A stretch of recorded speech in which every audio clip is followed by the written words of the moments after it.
Chicago, Chicago, that toddling town, Chicago, Chicago, I'll show you around. The corner was our magic, our music, our politics. Fires raised as tribal dances and war cries broke out on different corners. Power to the people. And just say Shot City. If you don't know by now, I'm talking about Shot Town. And just say Shot City, Shot City.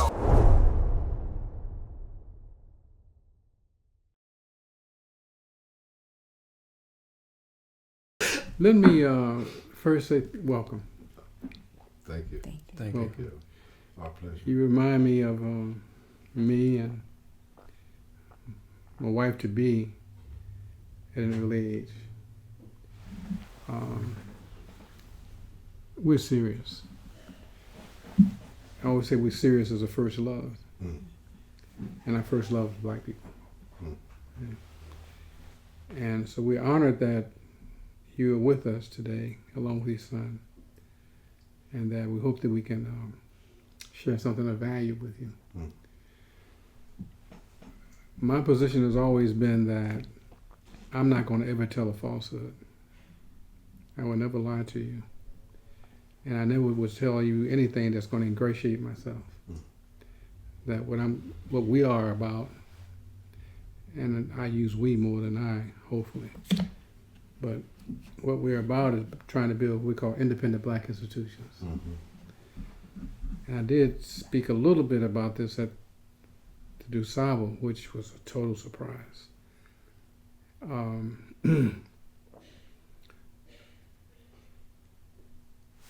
I don't see our people progressing very much today.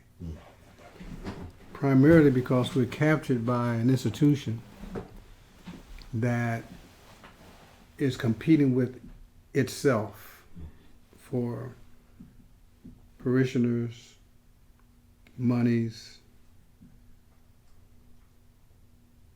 ideas which are overused in many cases. And I'm talking about the black church. There are about 92,000 Negro, quote-unquote, black churches in the country. Pretty much almost every corner in the black community. And most of the men and some of the women who are leading these institutions have been called, quote-unquote called. That is, there's not been any kind of formal or informal training other than reading a book and then interpreting the book to people who will listen to you. In my short tenure on this earth, and I'm 82, about to turn 83, I've had the opportunity to really sit with great women and men and listen to them. From Chancellor Williams to John Henry Clark to Barbara Ann Sizemore, I can go on and on, to Gwendolyn Brooks, to Margaret Burroughs. And I have been fortunate to have been around literally hundreds, not only on this continent, but the 4 continents that I visited. I've had lunch or dinner with 4 African presidents. And 2 who were most outstanding to me was Leopold Senghor of Senegal, and Mwalimu Julius Nyerere of Tanzania. So what you are doing is critical and very important. And for me, people all over the country ask me, why do you do this? Especially at my age now, why do you continue to do this? And my answer never changed. I love black people. And I love all children. All children. It doesn't matter what culture, what race. And race is a human construct anyway. Mm-hmm. But our point is, my point, my wife's point, the brothers and sisters that we work with, is that we're trying to do that which is good, just, correct, and right within a historical context, understand the politics that we work in, understand the economic system that we work for, and understanding that the key to all of this at one level is a quality education that allows us to ask questions, and upon receiving the answer, to ask questions about the answers that we receive. Mm. Okay. And one of the major problems in our community is that we don't read. And if you have any insight into this community, you would understand that we all do what we've been taught to do.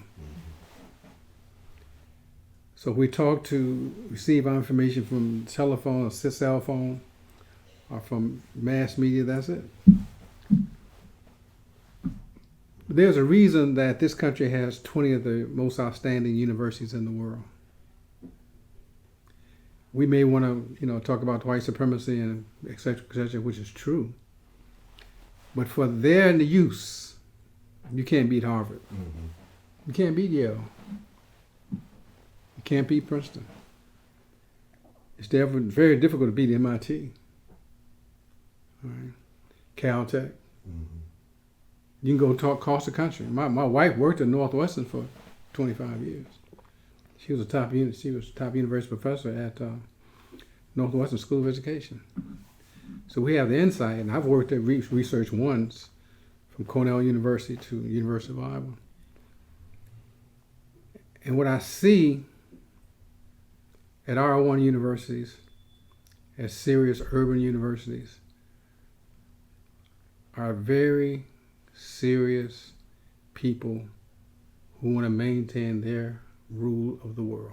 Mm-hmm. You see? And they will never let you forget it. I don't care how high you rise within the context of their system. Mm-hmm. You work for us. Mm-hmm. Mm-hmm. You see? When you don't own anything, when you don't have any money. When I say money, when Elon Musk can get up there and say, I can give you $1 million a vote, you don't have any money. When you have basically people who do not care about their own people, Mm-hmm. and somehow we think they care about us. Mm. That's a fallacy among fallacies. Right. Okay. And having had the benefit of traveling to Africa so many times, at one point thinking about moving there, and only changing my mind because I saw the problems on the continent are far worse than our own problems. We're working with an enslaved mindset. Many of our African brothers and sisters working with a still colonialized mindset. Mm-hmm. Okay, they may be numbers, they may have land, but they don't own the land. Mm. The land now is being bartered off by People's Republic of China and Japanese. My wife and I visited South Africa a few years ago, and I just cried. Because essentially, South Africa is still South Africa. Mm-hmm. Mm. Apartheid still exists. The rulership is still white. The landowners, most certainly about 75-80% of the land is still owned by white people. Mm. And those black people who are in position of power and influence really don't care about their own people for the most part. Mm. Obviously, there are exceptions to everything I say. Of course. That's the main thing. Okay. Well, we wanted to ask you also about the influence of Africa, that Africa had on you, African culture, your trips there, because we see every time we see you, you have on some African clothing, some African patterns, and even you're one of the earliest people to say, I'm going to take an African name. Mm-hmm. So we wanted to ask about your name and where that comes from, what does it mean, and then generally about the African influence Africa had on you? And just to give a context to that, because we try to do everything we're doing from an African perspective. Yeah. And in Africa, in traditional Africa, indigenous Africa, it's very clear that you don't have an identity if it's not from where you come from Absolutely. the people you come from. Mm-hmm. And generally, with our guests, we like to ask them about the recent people they come from, their parents. What was the inspiration? But we've seen a lot of interviews where you're talking about your mom, how much she influenced you. So instead of that, since that's already out there, if people go and search for you and try to learn from you, there's a lot of stories that you've already told about that. But we were interested to know what was really the inspiration you got from Africa to, at such a young age, inside of a place that really tries to disconnect us and even put us at odds with Africa. How did you get that inspiration? What is that inspiration that you see? Well, actually reading the history and listening to and reading Marcus Garvey and W.B. Du Bois, Carter G. Woodson. I've always been a reader and a listener. And I'm really concerned about getting to the core of all questions. Mm. And, you know, what is the question behind the question? Mm-hmm. And limiting my association with people who feel that they're entitled. Mm-hmm. And limiting my association with people who think they have all the answers. Mm-hmm. So when I'm asked, what is your answer for this or your answer for that? I say, well, I don't have answers for all of those questions, but I have an answer for, let's say, publishing books, because we've done it for 58 years. Mm-hmm. I have an answer for educating our babies, because we've done this for over 50 years. And the key point here always is that my wife nor I or many of the founders, our co-founders of what we do, we've never been paid because we didn't start this to get paid.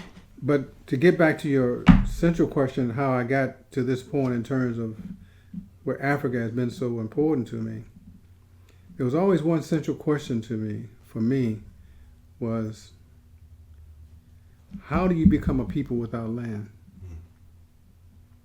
And so the enslavement process worked in this country for the Europeans.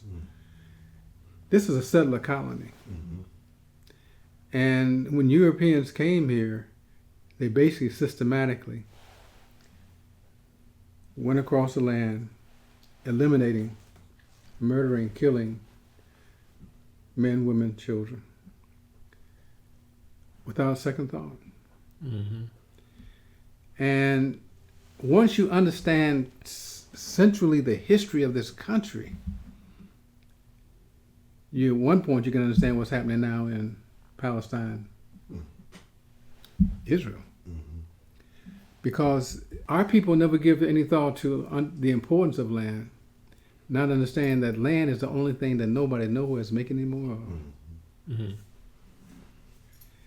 if you don't have it, you need to be coming together as families, as communities, as organizations, and buying land. And what you will see in this country as we go further into this maniac's new presidencies is that Wall Street has got into buying up these houses and the land, because now that's where they're going to make their money, raising rents, raising the cost of, So for me, my first trip to Africa was in 1969. I first started teaching at the college level in 1967, 68. I was 25 years old. And I didn't have a graduate degree. And so when I went to interview for the job with the president of the college, this is Columbia College here in Chicago, he pretty much said that you don't have the credentials, but because the job was held by my cultural mother, who was was Gwendolyn Brooks. He said, I'm talking to you because of Miss Brooks. And he said, well, I'll give you 20 minutes. So 20 minutes turned into over 2 hours. People don't know who you are until you open your mouth. Okay. And all too often when we open our mouths to impress rather than to inform. And what I knew that he did not know was my subject matter. Okay. So I got the job. Same thing happened at Cornell University. I got the job. But the reason I reference Columbia College because it was the first time I said, okay, I'm gonna teach. I'm gonna. So in 1969, after I left, I did a year teaching at Cornell. I got an invitation to go to Algiers. There's a festival in Algiers to read poetry. I'm primarily a poet. I published my first book in 1967, Think Black. And that in itself was an anomaly because my color, and I'm talking about Think Black. And why am I saying Think Black? That's how Gwendolyn Brooks and I became family. Because when I gave her my first book, Think Black, she looked at it for 10 seconds and said, I'm going to read this tonight. Nobody's thinking black in 1966, 67. I mean, most people are not thinking black. I say nobody, but many people. That's even the assassination age. People were probably scared to think black at that time. And really, one of the major reasons I got into the struggle, I got into the struggle before they killed El-Hajj Malik al-Shabazz, because I got in the struggle at the level that I started. I was 19. I had read Black Boy, about 14 years old. Then I read everything Chester Himes had written, and then began to move on to history and culture and so forth. But for me, El-Hajj Malik al-Shabazz was the brother that if you want to follow somebody, that'll be the brother you want to follow. And we've done 2 books on him here at the press, but I was very close to Betty Shabazz, his wife, Dr. Betty Shabazz, and the daughters. But I ended up going to Algiers in 1969 for the festival, this festival. That's where I first met Nina Simone, Archie Shepp, Ted Jones, the poet, the artist for the Black Panther Party. I don't remember his name now, but the main artist, okay. And I had already met Eldridge Cleaver, because the foreign office for the Black Panther Party was in Algiers. And so I spent some time there, but not much time. I went there for the festival primarily. But I'm looking and listening and I'm looking at Islam, okay? Because not all the brothers, many brothers and some sisters are becoming Muslims, whether they're becoming Muslims as a result of the Honorable Elijah Muhammad, or Malcolm, El-Hajj Malik al-Shabazz, or whomever, are going Orthodox like Wallace D. Muhammad, who went Orthodox. So I said, well, this is a chance for me to really see for myself. And what I saw basically was that black people are in the same position in Islam as they are in Christianity. So that in itself, and so travel has been critical in terms of my own education. And traveling around Africa, having spent time not only in Algiers, but most certainly in Tanzania, in Kenya, in Senegal, South Africa, Ghana, Nigeria. And every place I've traveled to, and I've been fortunate enough I've never had to pay my way, except my first trip. Okay. What I've traveled to, I've always left wanting that what is the problem? And the problem is we bought into a philosophy of life that is not ours. As simple as that. They're trying to be Europeans or European imitations, or whatever the case may be. And we're not strong enough at one level to say that. I've actually had black ministers, Methodists, Baptists, who actually told me to my face that I'm afraid of you. And the only reason that they would fear me is because I'm questioning them. That's it. That's the only reason. Okay. And one friendship broke up because of that. But so the question always is, who are you? And how you define yourself. And if you can't name yourself, then somebody else is going to name you. And if I always say, if you don't know who you are, then somebody else will name you. That's for sure. And one saying I always say that, in our culture, you have ignorant people talking about how ignorant other people are. And you cannot gain knowledge by just talking.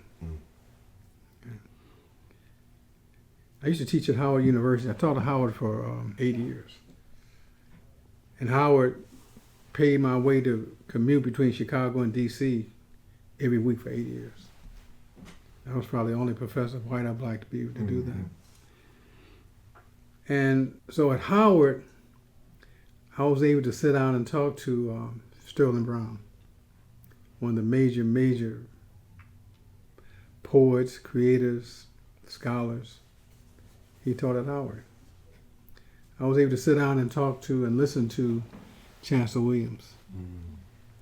His book, we published Destruction of Black Civilization, and how I got that book is another whole story, which we don't have time for, but how we got the book at here at Third World Press.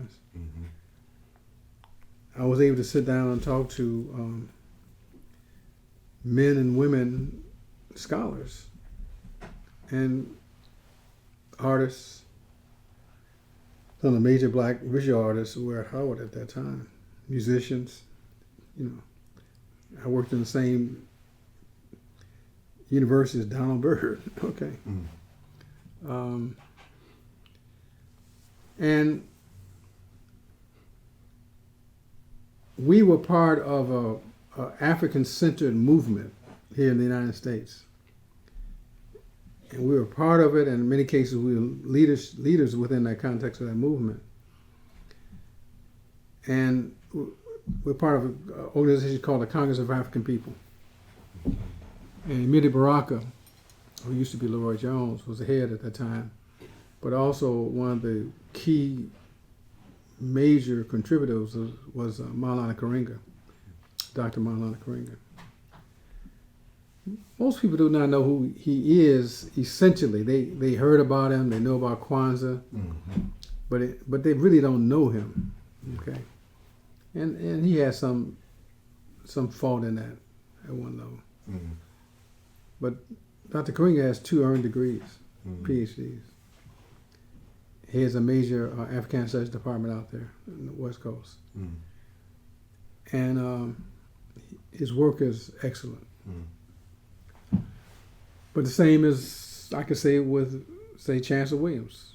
When I met Chancellor Williams, at Howard. And I can go down the line, Carter, John Henry Clark, all the way down the line. So for me, in terms of trying to get to the end of this long, rambling answer, is that I've learned from everybody I've been in contact with. And that I've always known that I was a decent poet. Okay. Early on, I that came to me in terms of most certainly being with Gwendolyn Brooks and seeing how she worked and reading her work carefully. I realized early that I could write poetry, and then I realized early I could read poetry at out to people out loud. I put out 3 albums in the 70s. and 2 with music. Mm. A group, Nation House, out of Nation House in D.C. Ajay Akoto, he was one of my students at Howard. Mm. But, and we reproduced the albums and CDs here. Okay. But the key point is you never stop learning. Yeah. You never stop questioning. And you never feel that you got all the answers. And understand that we're in an ever-changing, very, very dangerous world. Mm. And the safest place that any of us could be is to run our own people. Mm. And that's why Third World Press, Institute of Positive Education, Betty Shabazz Academy, Barbara Ann Sizemore Academy, New Concept School, our institutions all in the black community. Mm-hmm. They're not tangential to the black community. They're not, sliding out of the black community, right in the center of the black community. Mm-hmm. And so this space is a safe zone. Mm. The brothers look after it. And because this is still difficult out here. Yeah. Mm-hmm. And it's phenomenal to see what you've done, how you've done it, because we were talking and I was saying you are unique in the cultural movement because you stand with a very revolutionary perspective. I'm going to change my name to African name. I'm going to stand for Africa and black people. And you did it even by getting money from the system, like you're saying, to fund the things you're building. Mm-hmm. But a lot of people, when they do that, when they tread both worlds and they're in the system, it's easy to get sucked into the system, and then your values change, your interests change. That's true, but the way we got money is different than other people. When we started out, we didn't use no money except the money that we worked for. Mm-hmm. So they might give us anything. Mm-hmm. And even when we got this building and this property here, my philosophy has always been somebody give you something and take it back. Mm-hmm. And we only started taking the charter money for our K through 8 schools Mm-hmm. was when we were being competed with by people who were taking the charter money, Mm-hmm. who have white backings with black faces in front. Mm-hmm. Everything we have is all black. Mm. And then as I looked at this system more and more, I talked to the board. I said, look, we are being hindered because we can't keep doing these fundraisers every month. All right. If the charter money is out there, we needed to apply for it and understand that is our tax money. Mm-hmm. That's our tax money. We pay more taxes than anybody. Mm-hmm. All right. Mm-hmm. And interesting enough, we applied for it and we were turned down primarily because we told the truth that we were African-centered on our application. Wow. And that's when we really went to war. Mm. Because I went after Vallis, and he was the superintendent at that time, and attacked him publicly out in the open. And he had to step back. And we had to go in to see him, and he had done a lot of research about me and my wife. And when we got down to the board, he met us at the door saying everything's okay, because I was ready to go on the warpath. And we got the charter. Not only did we get the charter, less than 6 months after we got the charter, they called and said, could we take another charter? Because another black school was just messing up. Uh-huh. That is one thing we would do not allow here at all. You do not steal from your babies. No. I've never taken a salary. My wife doesn't take a salary. So you come up and steal? No, it's not going to happen.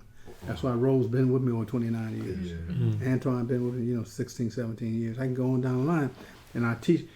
So we have a $14, $15 million budget in terms of our schools and press and everything that we run, and we still don't have enough money. Okay, people think that's a lot of money. That's not any money. Right. When you got to deal with everything from kitchen service to paying your teachers at a level that they deserve to be paid at. Okay, administrators, engineers, and then maintaining these old buildings. Yeah. We had a major flood here. Yeah, I saw that. And that hurt us a great deal. But we not only survive, but we grow. We learn from it and keep on pushing. And because when you get to the point where you're just complaining, nobody's going to listen to you. Yeah. Yeah. Well, I let me just say my name. Mm-hmm. Haki Madhubuti. Mm-hmm. From the Kiswahili language, spoken in East Africa, Tanzania, Kenya. Haki means just or justice. And Madhubuti means precise, accurate, dependable. Uh-huh. Okay. And the R just stands for rising. Okay. Okay. Mm-hmm. And we definitely wanted to get to educating the youth, educating the babies, but I was really aiming that question at what you've been able to do. And a lot of people, a lot of us especially, don't understand that people can do amazing things with structures, with other people, with communities that they're working with. One thing that really piqued our interest and attention at the Dusabo Museum is you told a story about Farrakhan, and Farrakhan asking to get the leadership of Chicago, black leadership of Chicago together so that he could, move forward and restart in the Nation of Islam. Was there, or is there really a black leadership of Chicago? What were you referring to at that time? Was it? Well, at that time there was. Well, not now. Mm-hmm. But at that time there generally was. This was 1977, 78. Mm. But we had in place, I think my wife and I had just married. Yeah, we had married because we bought a house in South Shore, and that's where we had the meeting at. Mm. But my wife, Dr. Carol D. Lee, is probably one of the brightest and most brilliant persons I've been involved in. Mm. And we dated for 6 years. Because I was at Howard University, and just too many women there to see. I had to be getting married. I'm not gonna lie. But she put it on me. She said, "Well, you talking all this family and all this, so let's shut up and move on." So I shut up and did what I was supposed to do. So we've been married for over 50 years. Mm. Wow. But my wife, when I met her, she was doing a master's degree on poetry of the Black Arts Movement. So she interviewed me and stuff like that. Mm-hmm. But she began to work with us when we setting up. We actually started publicly in 2 storefronts over there, on the corner of 78th and Ellis. Mm. Those 2 storefronts on the end of that corner building. Mm. And then we moved and bought property over on Cottage Grove, 75, 24, 26 South Cottage Grove. Has been torn down now. Okay. We sold that property in order to buy this property. Okay. But the people in the Archdiocese didn't want us to have it. Mm. And so we had to, I just had to maneuver. You may have heard of Bishop Winton Gregory. He was the bishop here. He was a black bishop on the south side of Chicago. Mm. But this was his area. Okay. And my 20-minute interview turned into 3 hours with him, too. And that's how he wrote a letter to Cardinal Bernardine stating that we should not only be on the list to buy this property, but be at the top of the list. Mm. Okay. So they didn't give this, so we bought this place. Oh, I see. And we're still buying it because we had to borrow an awful lot of money to get a new roof put on. Mm. We had to get an elevator put in the school. I mean, it's ridiculous, man. And so if you don't have structure, Mm-hmm. if you don't have a system, Mm-hmm. you can't do it. Mm-hmm. And my wife is system made. My wife did her master's by the time she was 20. We got married in 74, I think it was 74, 75. And then we talked about going back because her mother lived with us. Okay. So we could do all this work and not worry about our babies. Mm-hmm. Mm-hmm. And we talked about going back to school. She applied at Northwestern, Chicago, and Illinois and got offers from all 3 institutions and decided to go to the University of Chicago because that's where she got a master's.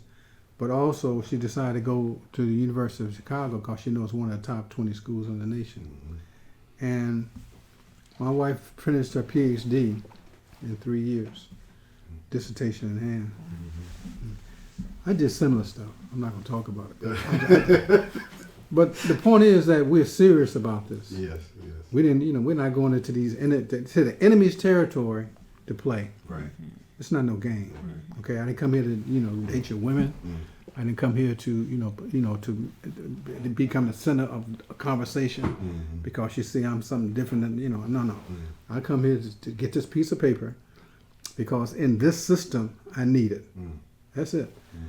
And because I'm a poet, and as a poet I'm going to produce. So I had published my first book about 25 years old, and so I knew what I could do. But I knew I need something else in order to do it in the academy. So when I was talking about paying for it, whatever the academy paid for, over half of that money went into these institutions. Right. Same with my wife, okay? And then as I gained popularity as Don L. Lee, my first 4 books sold over 160,000 copies. My third book sold 75,000 copies. So all that money went into trying to build these institutional structures and try to think about our tomorrow. And coming up very poor, I never really wanted anything. I lived off books, music. I tried to play the trumpet, and visual art. That's it. And of course, at that time before I was married, sisters. And all the sisters I dealt with were conscious. They weren't wearing fingernail eyelashes long enough to cut you. Stuff like that. But I'm just saying. So, but was there a whole group of black leaders that had that kind of vision? No. Oh, okay. The Pan-Africanists, for the most part, when you had the regular leaders coming out of the democratic, system, coming out of the politics, very seldom you find anybody that got any serious long-range consciousness. Harold Washington is about the closest we can come to it. But every time I talk to Harold, the first thing I'll tell him, you need to change your nutrition. Just too big, eating junk. And he said, well, I can't keep up with the books you're giving me. I can't read all these books. I said, well, you need to try. And but he was a serious brother. I mean, he was serious, and conscious. So when he spoke of the black leadership of the Chicago, could you explain a little bit about it was made people that like up? Harold. Okay. Wesley South, he owned WVON, Lou Palmer. The names that were known that were doing serious work. Okay. They all came. And it really piqued my attention because it's something that we've been seeing that's a need right now, like a desperate need. We have so many people in different corners in the city, let alone the country or the world, but just in the city, just to speak of Chicago, there's so many people in their corners doing different things and have a lot of good ideas and backgrounds to do different things, capabilities, skills, resources, and everything, but everyone's doing it separately. And it seemed like right now, if we can get ourselves together to try to do something for our collective interest, then we could get a lot more done. And we were wanting to learn from if you have any advice towards building those type of coalitions to do something. Like you said, you guys,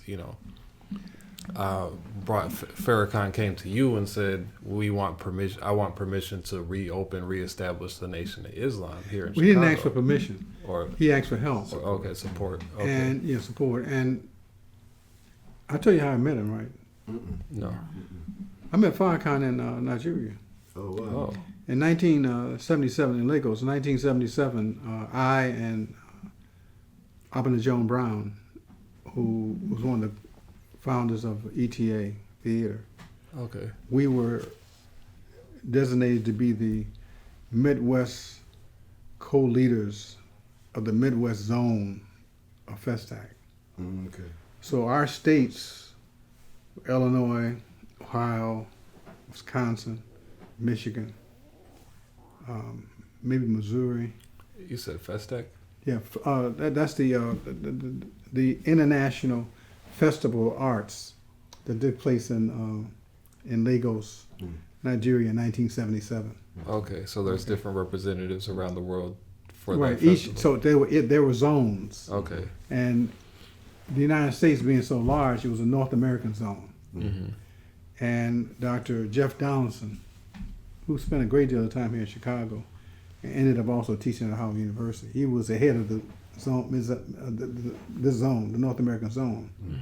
So he was on the international committee of FESAC, and these zones met in Lagos to bring the World African Community to Nigeria in 1977. Okay. And so I and Abana Joan Brown, she's no longer with us now, but she was a very powerful woman,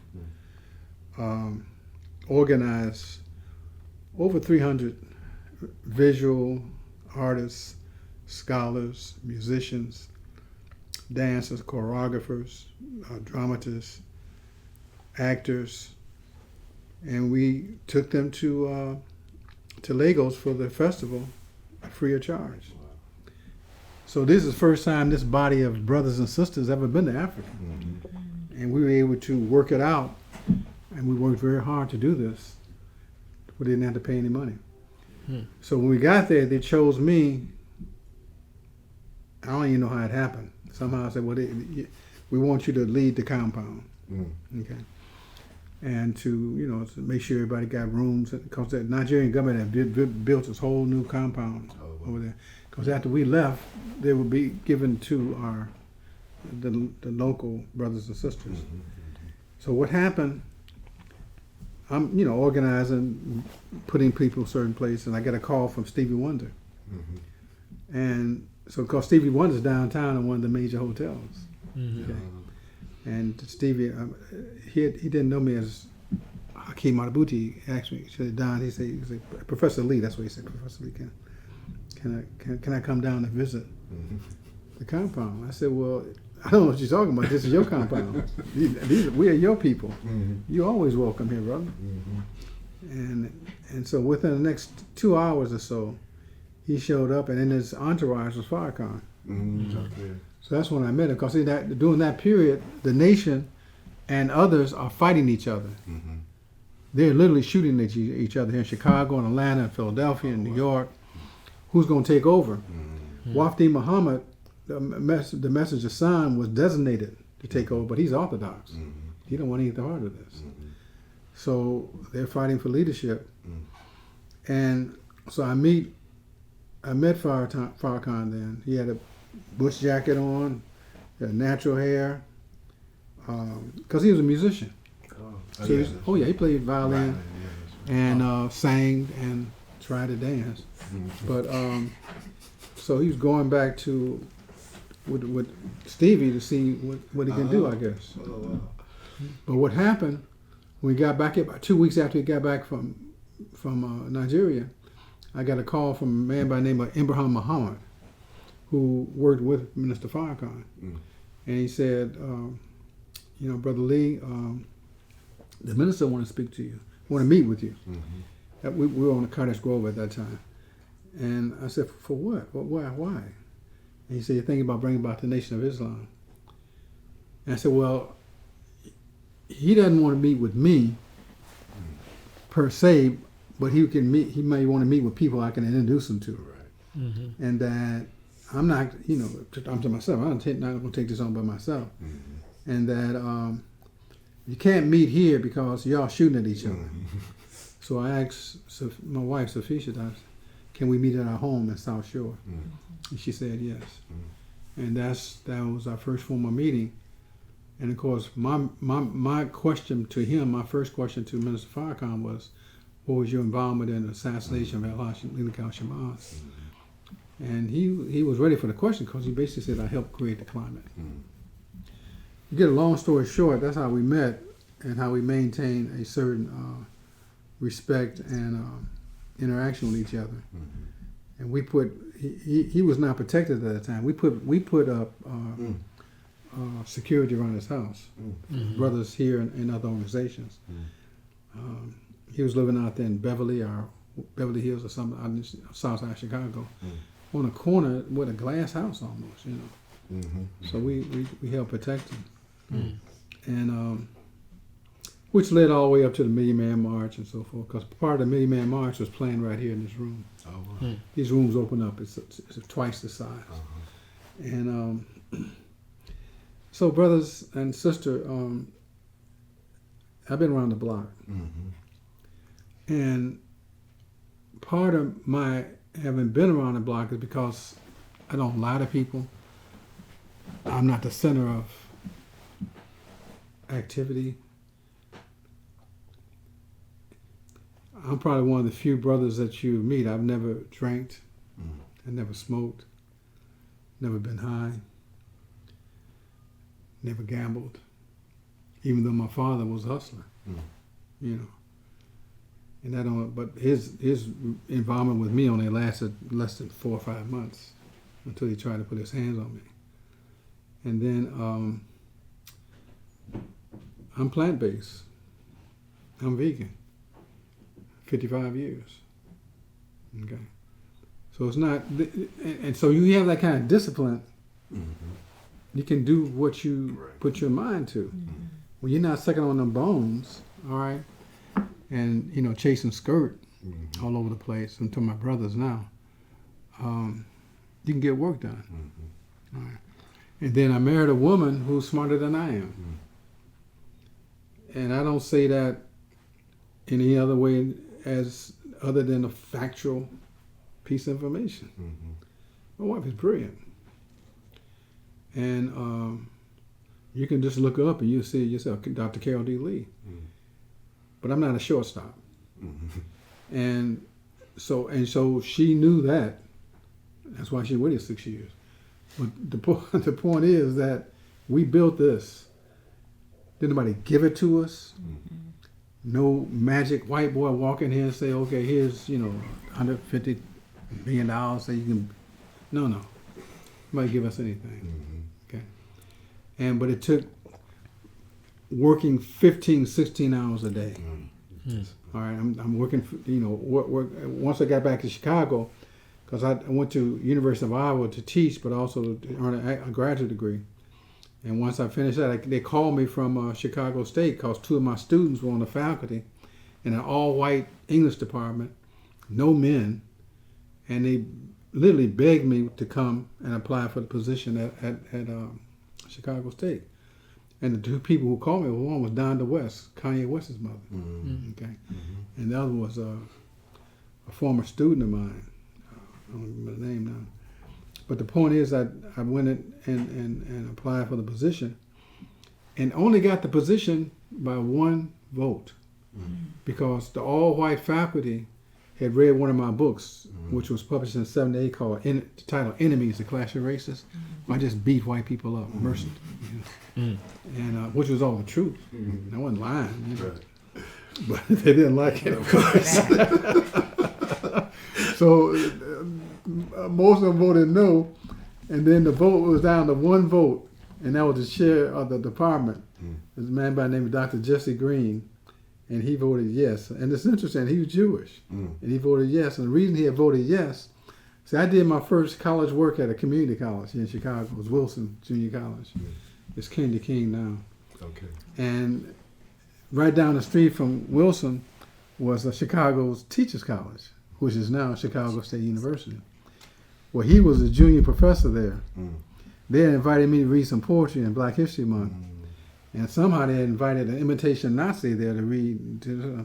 But when the imitation Nazi got up there, the white boy got up there to say anything, less than 4 or 5 minutes into his talk, I walked up on the stage and removed it. And Jesse Green is in the audience. All right. Wow. The Jew is in the audience, and this white boy talking about Jews. Okay. He never forgot it. He appreciated that too. Wow. But that gets back to my military. I mean, I did 3 years in the military, and when you do 3 years in the army, it's no joke. From basic training to advanced training. And the one thing they teach you in the military is how to kill, and how to maim, and how to do all that stuff. So. Brothers and sisters, young sister, 2 young brothers. I had just bought these books. I was going to talk about some of my books, but I'm just you saw the piece in Black Men. Yes. So I said I knew the guy was. So you got the whole book to it. But this came out. We did this in '16, I believe it was. Oh, okay. So it was before he became president. And it was, and that's how I function. I see something wrong. If I can make a change, we're gonna do it. And so, not our president. Still not our president. You knew about Black Men. Black Men is over $1 million in print. We've sold these over 250,000 copies and given away a lot too. But it just stays. This is one of my favorite books, Run Toward Fear, because I'm a poet, so it's a book of poetry, but it has a poet handbook for young people who want to learn how to read poetry, want to write poetry and stuff like that. This is a book that sold 75,000 copies in 1 year. Don't Cry, Scream. And Gwendolyn Brooks wrote the introduction to it. This was the 25th anniversary. So, and then when they killed Tamir Rice in Cleveland, the young brother who was out there playing, this cop run up on him and shoot him. I couldn't sleep. You know, I couldn't sleep. I kept getting up, making notes. Tamir Rice was murdered by this cop.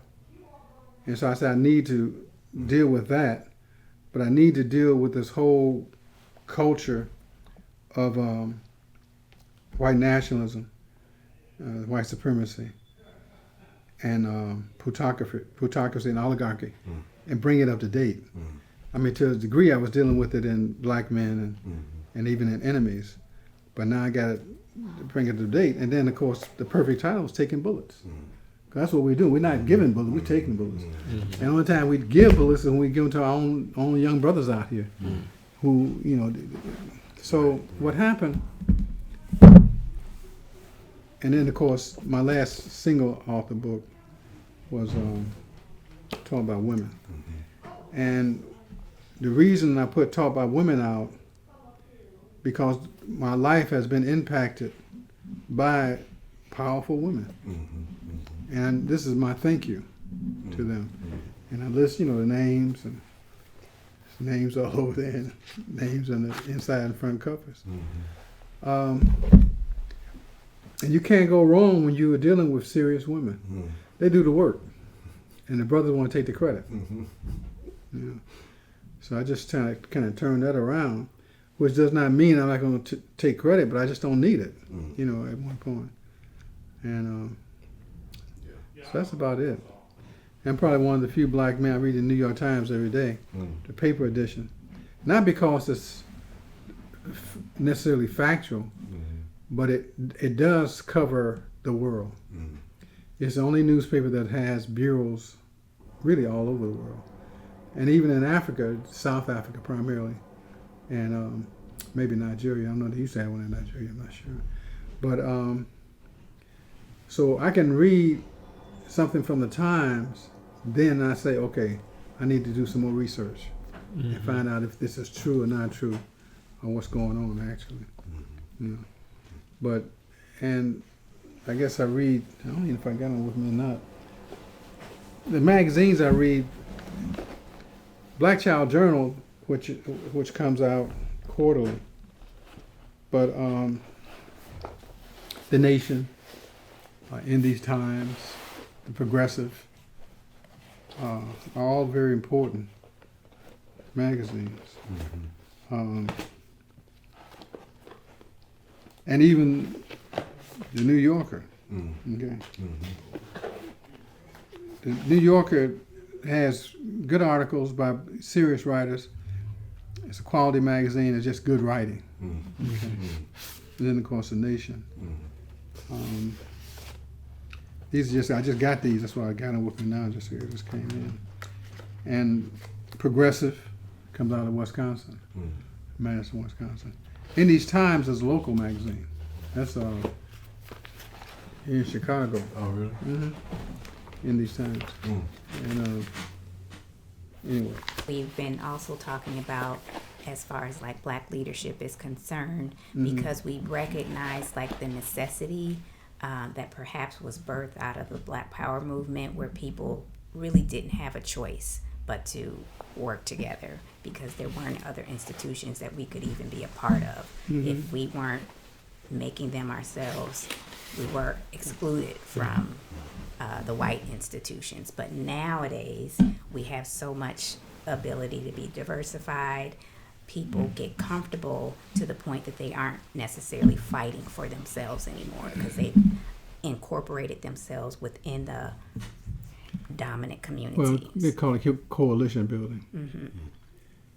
I think your question is a important question, and the central part of your question, as I understand it, is who do you struggle with? Let me just say this. In my experience, very few people like black people who are not black. If you go into any coalition, other coalitions with other people, if you understand that fact, you can work with anybody. Because you're not will not be deceived. You know what's going on. And that the circumstances of the time may necessitate that you work with these people. Of course, now what's going to be on the mindset is what's going to happen with the Latinos, Hispanic people now. I can tell you from, traveling to Mexico, traveling to Brazil, traveling to other parts of South America, very few people like black people. That we're at the bottom in terms of the thought process. And so we have to always understand that everybody else want to lead us and tell us what to do and how to do it. That is why when people will come to me early on and say, well, Brother Haki, Brother Madhubuti, can you help us do this? Can you help us do this? Can we get involved with the prison population? Can you get involved with the migration?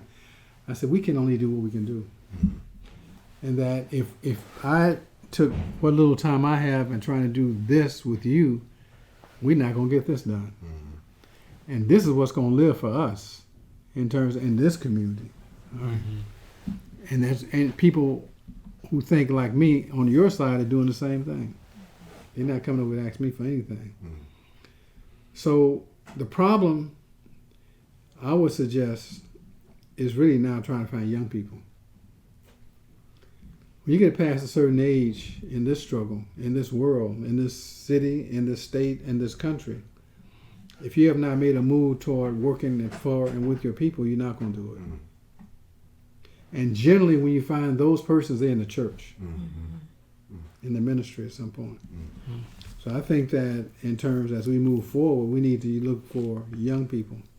When I say young people, let's say under 40 at one level. I would do a lot of missionary work at colleges, universities, maybe community colleges. Nobody go to community colleges. But that's where you have to find a lot of free minds, and a lot of minds that are hungry because they don't have the money to go anyplace else. Right. Plus, don't nobody believe in them. Okay. And I saw that. I mean, I went to Wilson Junior College when I came out of the military, and I saw that quickly. So I would be open to listening to our elders wherever they may be, but listen carefully and question even more careful, because there's a lot there that they would not say, primarily because they're afraid. This fear factor it's going to get worse. With this idiot coming in, it's going to get worse. And interesting enough, he's going after Hispanics, Latinos, even Haitians, going after Haitians. And you're going to find now more and more people want to get involved with black people. Because quiet as it kept, we're indigenous to the land. We know no other land. You raped us from a continent, dropped us here to work for you and build a nation for you. And then, of course, took everything we had, our language, our culture, everything.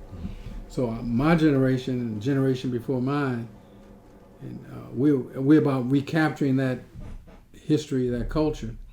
But at the same time, I realized when I was talking to the Honorable Julius Nyerere, the president of Tanzania, I asked him, said, what do you need? from us.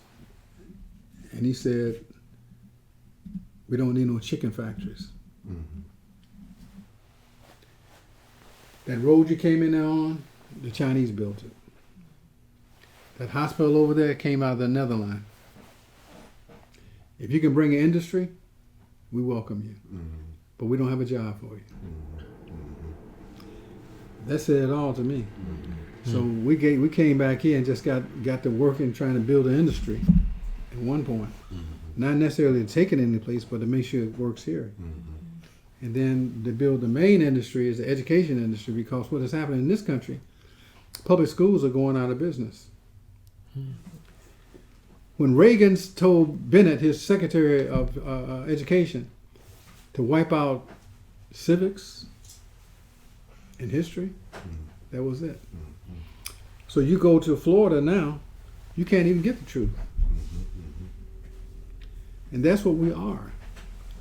So I would say, yes, you can work with other people. I would encourage that, but you got to put a time limit on it. Because the great majority of your valuable time, your productive time, has got to be working for your own people. All people who are conscious do that. But somehow we are so needy that we'll give up that to work with them, because we need them in terms of wanting to need us more than we understand how we need ourselves. Okay. And being this color, I just, I had to go through all of it. But what I told people, and what people realized very early, you cannot outwork me. It's impossible. You cannot outwork me, number one. And number two, you know when I read me, that's for sure. Okay. All right. You got a library here, a library over there. Got a library in my office upstairs. I got three libraries at our home and at home. And then my wife's educated. I'm educated. And the people that I love and care for are educators for the most part. And as an educator, what advice would you give to parents? Because a lot of parents now are pulling their children out of schools. They see that they homeschooling, or Well, most of these parents are not able to homeschool their children. Right. They think they can until they start doing it. Exactly. To finding quality teachers, It's difficult. that's gold. That's gold. And so they're not pulling out of our schools. Okay. Right. Of course. They're trying to get them in. All right. And but what I would, you can tell where a family is by going to their home. The first thing you will notice when you're walking home is it clean. And then you look on the wall, are the images on the wall a reflection of them, the best of their culture, the people and so forth, visual art, photographs, or what the case may be. And placed in a way that's not embarrassing. Okay. And then you're going to look and see what's on their bookshelves, if they got a bookshelf, which most cases they don't have. Okay. Because that defines what you're reading at some point. And then you go and look at the music. What kind of music you're listening to? You're listening to great black music or booty call music. What are you listening to? And then in the evenings you go to the parents' room, look under the bed and get the CDs and the DVDs or whatever they do, what was wrapped up in brown paper bags. That's what they're looking at night. Okay. But to really tell what that family is, go into the children's room. What's on their walls? Doc Vader, Mickey Mouse, and Donald Duck, and you wonder why we're in trouble. So don't talk to me about homeschooling unless you got a school in your home. And I can tell that right away. Right away. So you go into our people, the people that we deal with for the most part, they understand that concept. Homeschooling is no joke. And the problem now with a lot of the homeschooling, they're taking homeschooling lessons from the people who are producing the lessons who are white people. They're not producing nothing black. You may find something out there as an anomaly, but for the most part, it's just basically white people. Right. So I don't want to, leave our interview with any, serious negativity other than you got to be factual about your information. Yeah. You got to be serious about yourselves. You got to understand the world we're living in, not the block. The block is first. That's why you're here. That's why we're here. But we got to move beyond this block and understand that's a, and when you look at, you know, our 50, you don't find none 58 years old. He's talking about church. Okay. So you look at what we got here. I mean, I'm on the first page here, but in terms of the people that we publish, the new books that we publish, and essentially children's books, the classics, okay, as well as our headquarters. You know, we're proud of this headquarters. We're proud of that. Yeah. When you come here, you're not walking into a storefront with posters pasted on the wall and stuff like that. We work to make this some place that the writers will say, "Oh, okay, I want to become part of that WordPress." Sonia Sanchez just turned 90 years old. Wow. So we went to New York to celebrate her birthday. Okay. And these are the books we published by Sonia. Okay. And then my cultural mother, Gwendolyn Brooks, right there. All the books we published by her. And then this brother right here, Edmund Gordon, Dr. Edmund Gordon, he's still alive and going and kicking and swims every day. He's 103 years old. Wow. Yeah, Edward Gordon. We did a book on him, I and my wife, and a couple of his PhD students. Right here, the Black Radical Love. That's on his life. Okay. And so, what I'm saying, these are the forthcoming titles. We're doing a book on Gaza, for Gaza's children. I don't care about I'm put it this way. I'm not so concerned about the adult Palestinians. For the most part, they don't care for us. And I see it out here in the streets dealing with Palestinians. But I care about the children. That's what this book is about, for Gaza's children. And then we just finished the book that's published now, Malcolm X, the CIA, and other blacks. These people came after us. All right. And we have to have strong men and women who can do this kind of writing and deal with it. And so that's what it is. Then, forthcoming titles, and this tells about our school. So you can just take this with you. Thank you so much. Thank you. I think the only other thing that we really were gonna ask, but I think it's really came out in the interview, is how do you see your legacy, the legacy you've left? Oh, I'm not even concerned about that. Well, I see already that you really, everything you've been saying and how you've achieved it is by accumulating knowledge, reading, and discipline. Yeah. And those two things together, allowed you to do wonders. And love. I mean, I love black people and maintain the family. I've been with my wife over 50 some odd years. And, marry somebody got some damn sense. You know what I'm saying? Well, why do you say you're not concerned about that? I'm really not. I'm going. If I'm going, I'm going. I'm not as spiritual based or focused or as many of my contemporaries, say Maulana Karenga, or even Malefi Asante, or others. I'm just not. I'm not afraid of death. I'm not. My position has always been, do that what is good, just, correct, and right, within the context of a historical perspective, with understanding the politics and economics of the time, but do right. Do not take advantage of anybody. If there's something after this, I'll be there. That's it. That. That's it. If it's not, I won't be there. I'm not going to worry about it. I'm not. And I read all the spiritual books. I've been to India.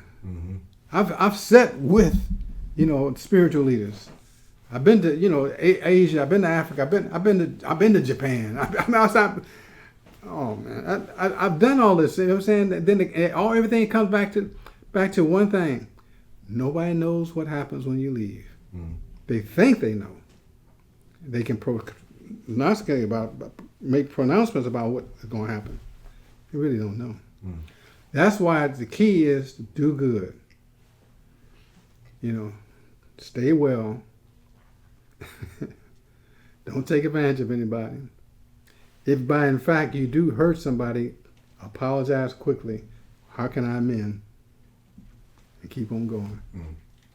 And what many of the brothers and sisters in struggle who didn't do, Take care of your children. Make sure your children know you're their father and you're taking care of them. And try to stay with your wife. Well, There's so much more. yeah, there's more we could pour out on them. Yes, but we understand. We are pressed for time, but again, it's been such an honor, and we hope that this can be the beginning of something that we can continue, because there is a thirst for institution. There's a thirst for people building things together, coming together as a community. You see the problems that society is faced with all over the world, and unless we have people who are willing to roll up their sleeves and do the hard work and dedicate themselves to something greater than themselves, then it's like we are, really just spinning our wheels. So What you're saying is correct, but think about this for a minute. What is similar between the Japanese people and the British people? They are both island people, which means that the raw materials come from someplace else, which means essentially that first and foremost, as island people, in order to build that island to where Japan is number 4 or 5 in the world economically, the Britain is kind of folded into the Western world, the EU and so forth, is that as island people, they invented stuff. Where did the transistor come from? I mean, even though we invent stuff in this country, most certainly MIT, the major universities, but when the Japanese brought Honda here, they almost put these bad boys out of business. Because they're not playing. As island people. And the same thing with the British. Okay. So we got a damn continent. And we can't even talk to each other on the continent. Right. That's what I'm talking about at one level. So wherever we are, but even when you begin to try to constructively criticize our brothers and sisters on the continent, they get defensive. Yeah. And they want to blame colonialism, which legally and factually stopped 60 years ago. So what you been doing? Well, neocolonialism. Okay, what happened to Nkrumah? I mean, you can go on and on. What happened to the major leaders? Patrice Lumumba. I mean, okay. Thanks a lot. Well, I do have one question that's just burning. please. Because I hear what you're saying, love for black people. And that's what I grew up on. That's what's got me to this point. But when we talk about black people, and the way I hear you talking about it, you're really speaking about black people here who is in this situation. No, I'm talking about black people all over the world. Worldwide. Because a lot of times we talk about black all the time, but the definition is hard to put a finger on. No, I can give you a definition. When you're talking about black, you're talking about color, number one. But the color is different from all the 4 of us in this room, 5 of us, which you're saying. Right. So you're talking about color, you're talking about culture. So the culture, again, that it becomes a major problem because you have culture that is truly indigenous to African Americans, indigenous to our Caribbean brothers and sisters. You know, it's indigenous to Haitian brothers and sisters. So you're talking about culture, and that becomes the most complex. Where how can you incorporate the cultures of all of our people into a stream where essentially we can work together. So you're talking about color, culture, and from the culture comes consciousness. You see. Now the consciousness coming out of the culture, but what kind of consciousness does one have if all the cultures are mixed up? That's why you need independent black institutions. To do their own thing and then bring it. That's it. So these kids coming out of our 8th grade, they're not confused. They're not going to go out there and call each other the N-word. They're not going to go out there with graffiti, messing up stuff like that. They're not. I'm just saying that they, at least at that 8th grade, when they go to high school, they're going to come in with a different idea about what the world is. And let me just say this, son, that none of this is easy. And it's going to be more complex for you and you and you than it was for me. Because the mechanisms of delivery are more complex. Anytime you see a son or a daughter walking down, not even looking at see what a car is coming, looking at a phone, that's it. And having their own language. That's what we're dealing with. Okay. Now, all that could stop, say, oh, this is just too much. I can't do this. Or you can say, I'm going to take a piece of this and make it work for us. And that's what we decided to do. So I can't run around trying to solve problems for everybody and their mama when we can't even solve our own mama's problem. Okay. I'm a poet. That's a great line. Elder. Thank you so much. Thank you all. Appreciate it. Life can be so sweet on the sunny side of the street.